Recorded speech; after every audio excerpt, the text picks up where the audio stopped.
Kaya kung sa akin man mangyayari yung mga ganyang bagay, hindi ko alam. Hindi ko alam kung ano ang aking posibleng gawin sa teacher na mananakit sa aking anak. Huwag naman sanang aabot na sasaktan ninyo ang aking anak. At sigurado, hindi ko may papangako na magiging mabait ako sa inyo. So bukas ay October 5 at ipinagdiriwang or ipagdiriwang ang Teacher's Day. So tamang-tama itong Teacher's Day na to dito sa ating pag-uusapan dahil ang involved dito mga buddy ay isang guro at isang estudyante. Siguro naman ay napanood nyo na sa social media, sa balita, yung nangyari sa isang grade 5 student sa Antipolo na kung saan ay di umano sinampal ng kanyang guro.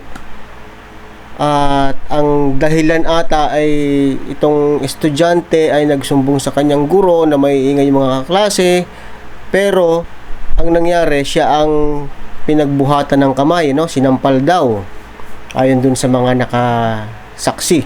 Dapat bang saktan ng isang teacher ang isang estudyante niya? Ano yung aking opinion bilang isang ama?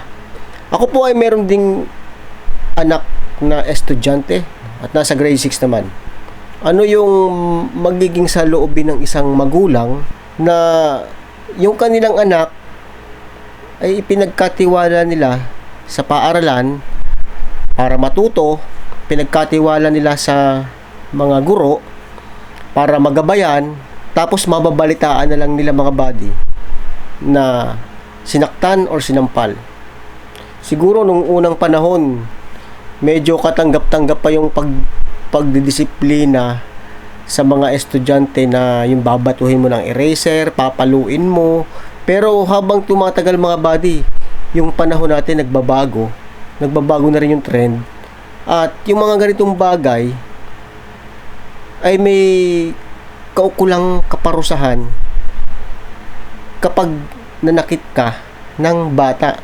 Sa ibang bansa nga, 'di ba? Kahit nga magulang, pwedeng ireklamo ng kanilang anak kapag sinaktan sila. So may downside din doon, May hindi din maganda kasi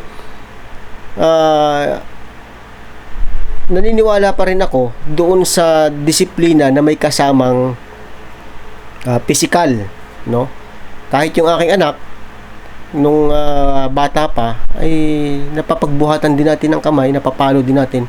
Pero hindi naman dun sa sosobra. Kumbaga, yung form ng pagdidisiplina nandun pa rin yung mas maganda yung pangangaralan mo. Pero ito teacher mga buddy. Teacher ang gumawa.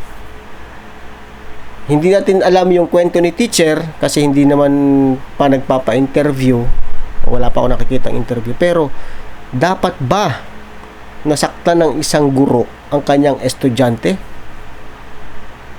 Mga teacher, kung meron sa inyo dyan na minsan ay nagkakaroon ng problema sa bahay or napipressure sa trabaho, wag po nating pag-iinitan ng ating mga estudyante.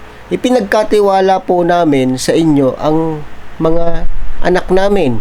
At siguro kayo, may mga anak din kayo, may mga kapatid din kayo, may mga pamangkin kayo na ipinagkakatiwala nyo rin sa kagaya nyo na guro.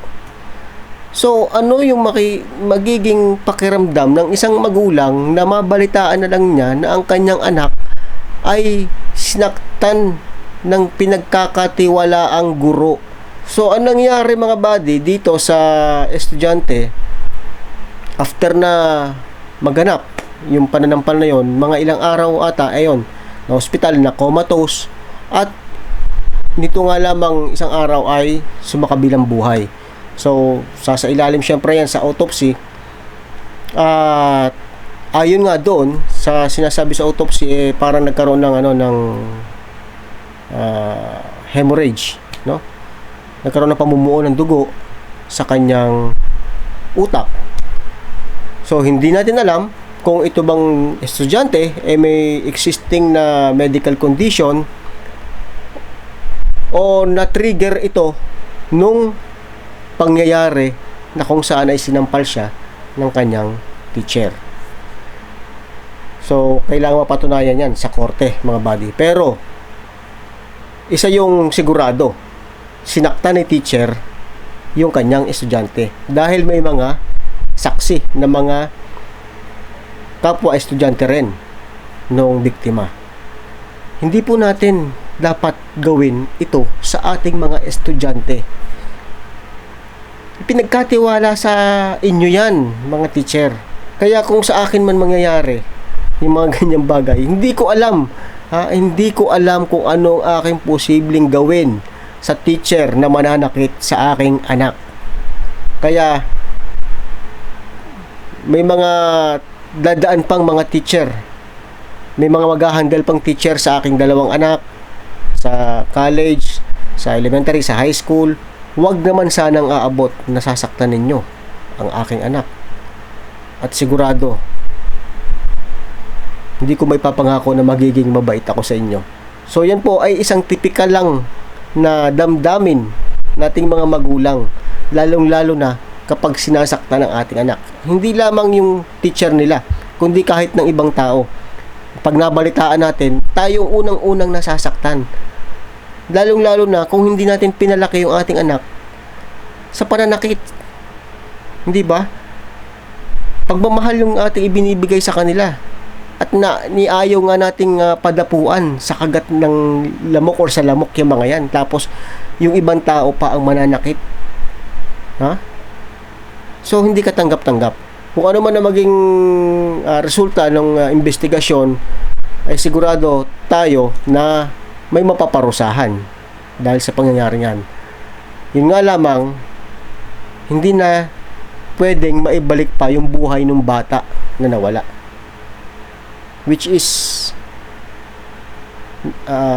isang masakit na katotohanan para doon sa magulang na sigurado tayo na kung ano yung pinapangarap natin sa ating mga anak, ganun din yung pangarap ng mga magulang ng batang yun. Mapagtapos, mabigyan ng magandang kinabukasan, at pagdating ng panahon ay maging successful, maging matagumpay sa buhay. Pero wala na. Doon na natapos yung buhay ng kanilang anak. Dahil lang doon sa pangyayaring yon, nawalan sila ng isang mahal sa buhay. So sana po maging aral sa atin, lalong-lalo na yung mga guro na medyo maiikli ang pasensya, may mga pinagdadaanan na wag nating dalhin sa paaralan kung ano man yung mga problema nyo sa bahay, kung ano man yung mga problema nyo sa trabaho. Wag po nating pagbuntunan ang mga bata. Maximum tolerance po, mga teacher. Pwede natin kausapin ng mga magulang kung tayo ay talagang punong-puno na sa kanilang mga anak, pero wag na wag po nating pagbubuhatan ng kamay. Dahil wala po kayong karapatan na gawin ito. Yun lang po, mga buddy.